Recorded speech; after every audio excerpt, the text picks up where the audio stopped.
ગુજરાત સરકાર છેલ્લા કેટલાક સમયથી વસેલા ધંધાના જુદા જુદા પરિપત્ર કાઢે છે અને તેના આધારે નાયબ કલેક્ટરની કચેરીમાં પક્ષકારોને સ્ટેમ્પ જોડે ભરવાના હુકમ કાઢવામાં આવે છે. 1982 પછી કોઓપરેટિવ હાઉસિંગ સોસાયટીના સર્ટિફિકેટ અને કલ્ચરથી પક્ષકારોએ સોસાયટીમાં બુકિંગ કરાવ્યું હોય અને શેરફારા જમીન, ફારા બાંધકામ, ફારા વહીવટી ખર્ચ વગેરેની રકમ જે તે સમયે ભરપાઈ કરી દીધું હોય અને સભાસદના પૈસાથી સોસાયટી જમીન ખરીદ કરતી હોય અને સભાસદને એલોટમેન્ટ આપતી હોય તો તે ગણાતી નથી. તેની ઉપર સ્ટેમ્પ ડ્યુટી વસૂલ કરવાનો પરિપત્ર હમણાં 1 વર્ષ પહેલાં જ કાઢ્યો છે. એટલે 35 વર્ષ પછી વસૂલાત કરવાનો પરિપત્ર નીકાળે છે. આના કારણે જમીન મિલકત ધરાવનારાઓ ખૂબ જ હેરાનગતિમાં મુકાયા છે. ગુજરાત સરકાર છેલ્લા કેટલાક સમયથી સ્ટેમ્પ ડ્યુટી વસૂલાત અંગેના જુદા જુદા પરિપત્રો કાઢે છે અને તેના આધારે સ્ટેમ્પ ડ્યુટી નાયબ કલેક્ટરની કચેરીમાં પક્ષકારોને સ્ટેમ્પ ડ્યુટી ભરવાના હુકમ કાઢવામાં આવે છે. 1982 પછી કોઓપરેટિવ હાઉસિંગ સોસાયટીના શેર સર્ટિફિકેટ અને કબજા રસીદથી પક્ષકારે એ સોસાયટીમાં બુકિંગ કરાવ્યું હોય અને શેરફારા, જમીનફારા, બાંધકામ ફારા, વહીવટી ખર્ચ વગેરેની રકમ જે તે સમયે ભરપાઈ કરી દીધી હોય અને તેમના જ પૈસાથી સોસાયટી જમીન ખરીદ કરતી હોય તો સભાસદના પૈસાથી જ સોસાયટી જમીન ખરીદ કરતી હોય અને સભાસદને એલોટમેન્ટ આપતી હોય તો એ તબદીલી ગણાતી નથી. પહેલી વાત તો એ છે. છતાં પણ સરકાર તેને તબદીલી ગણે છે અને તેની ઉપર સ્ટેમ્પ ડ્યુટી વસૂલ કરવાનો પરિપત્ર હમણાં 1 વર્ષ પહેલાં કાઢ્યો છે. એટલે 35 વર્ષ પછી સ્ટેમ્પ ડ્યુટી વસૂલાત કરવાનો પરિપત્ર સરકાર કાઢે છે. આના કારણે જમીન મિલકત ધરાવનારાઓ ખૂબ જ હેરાનગતિમાં મુકાય છે. આમ તો લિમિટેશન એક્ટ બધાને જ લાગે છે તો આટલા બધા વર્ષ પછી કોઈ પણ જાતની વસૂલાત કોઈ પણ કરી શકતું નથી. તેમ છતાં પક્ષકારો વસૂલાત ભરવા માટે સ્ટેમ્પ ડ્યુટીની કચેરીમાં જાય છે તો તેની ઉપર સ્ટેમ્પ ડ્યુટી જે તે સમયે સભાસદે શેરફારા, જમીનફારા અને બાંધકામ ફારાની રકમ ભરી હોય તેની ઉપર જ સ્ટેમ્પ ડ્યુટી વસૂલ લેવાની થાય.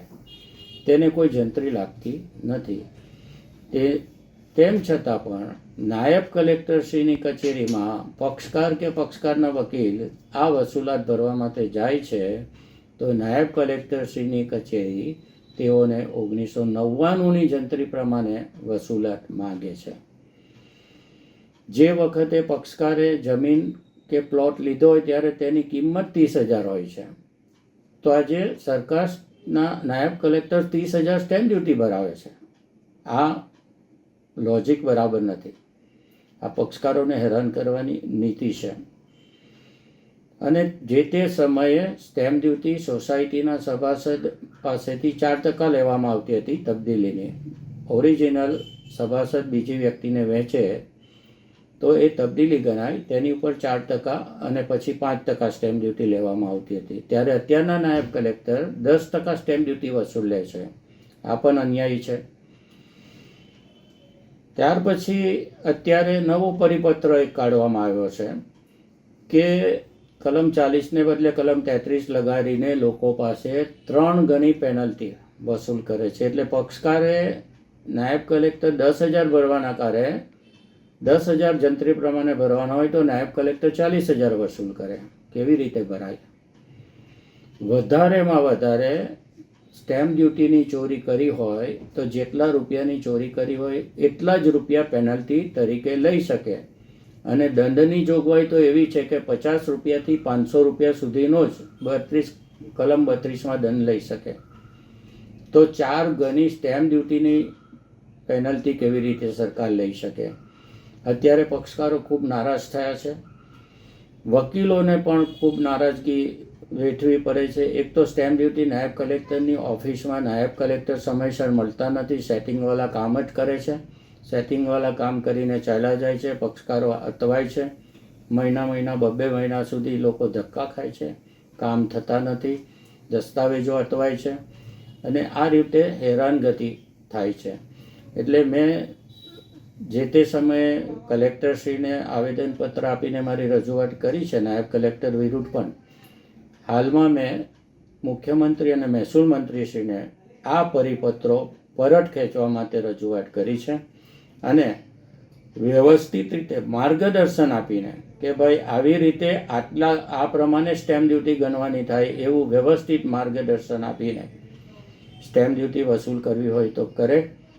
બાકી પક્ષકારોને વકીલોને હેરાન કરવાની, પ્રજાને હેરાન કરવાની આ જે નીતિ છે તે સરકારે પાછી ખેંચવી લેવી જોઈએ એવું મેં રજૂઆત મુખ્યમંત્રીને મહેસૂલ મંત્રીને કરી છે અને એની રજૂઆત કલેક્ટરને પણ આપી છે કે જ્યારે સંકલનમાં કલેક્ટર જાય ત્યારે આ રજૂઆત કરે. અને સ્ટેમ્પ ડ્યુટી કચેરીમાં વકીલોને પક્ષકારોને ઊભા રહેવાની જગ્યા નથી તો તેની વ્યવસ્થિત ઊભા રહેવાની, પક્ષકારોને રજૂઆત કરવાની અને અધિકારી સમયસર ઓફિસમાં આવે અને સમયસર સાંજે જાય એ રીતે સમયસર ઓર્ડર કરે અને અરજી ઓનલાઈન કરવાનું શરૂ કરે તો વ્યવસ્થિત અરજીનો નિકાલ ઓનલાઈન થાય અને આમાં જે અનીતિ થાય છે, ભ્રષ્ટાચાર થાય છે, લોકોને હેરાનગતિ થાય છે, બંધ કરવા માટે મેં મુખ્યમંત્રીને અને મહેસૂલ મંત્રીને કલેક્ટરશ્રીને અનુરોધ